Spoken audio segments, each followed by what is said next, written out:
দিল্লিতে না অনেক জায়গাতেই এই কর্ন চাটটা পাওয়া যায় এবং খেতে খুবই ভালো লাগে। তাই আমি কমলেশকে বলেছিলাম তুমি একটু ভুট্টা নিয়ে এসো তো, আমি এটা বানাবো। আমি ঠিকঠাক করে ছোলাতে পারি না বলে আজ সকালে অফিস যাওয়ার আগে ওই আমাকে ছুলিয়ে দিয়ে গিয়েছিল। এটা বানানো একেবারেই ইজি।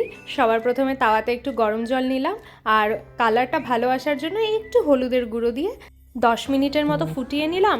তারপরে একটু জলটা ঝেড়ে নিলাম। আর লেবুর রস তো যে কোনো চাটের জন্যই দারুণ লাগে খেতে, তো লেবুর রসটা একটু দিয়ে নিচ্ছি। এরপরে একটু মেল্টেড বাটার দিচ্ছি। যাদের বাটার খাওয়া বারণ তারা নাও দিতে পারো। তারপরে একটু বিট লবণ দিয়ে দিচ্ছি। তারপরে দিচ্ছি একটু চাট মশলা। চাট মশলাটা দিলে পরে টেস্টটা তো অসম্ভব ভালো লাগে যে কোনো কিছুরই। আর একটুখানি লঙ্কার গুঁড়ো দিচ্ছি। যারা যারা লঙ্কার গুঁড়ো খাও না অবশ্যই এটাকে অ্যাভয়েড করবে, কারণ লঙ্কার গুঁড়োতে একটু তো ঝাল হয়েই যায়। যদি কোনো বাচ্চারা খায় তাদের তো আর ঝাল দিলে চলবে না, বা অনেকেই ঝাল খেতে ভালোবাসো না, তারা অবশ্যই এটাকে স্কিপ করে দেবে।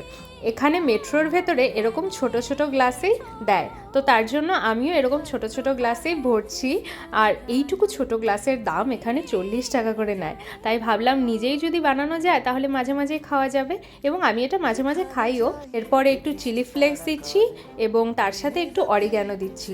এই দুটো একদম অপশনাল, তোমাদের ইচ্ছে হলে দেবে, না হলে একেবারেই স্কিপ করবে।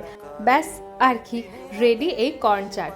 ভীষণ সহজ এবং সিম্পল, তো প্লিজ তোমরা একবার বাড়িতে বানিয়ে ট্রাই করো। আজকের মতন টাটা।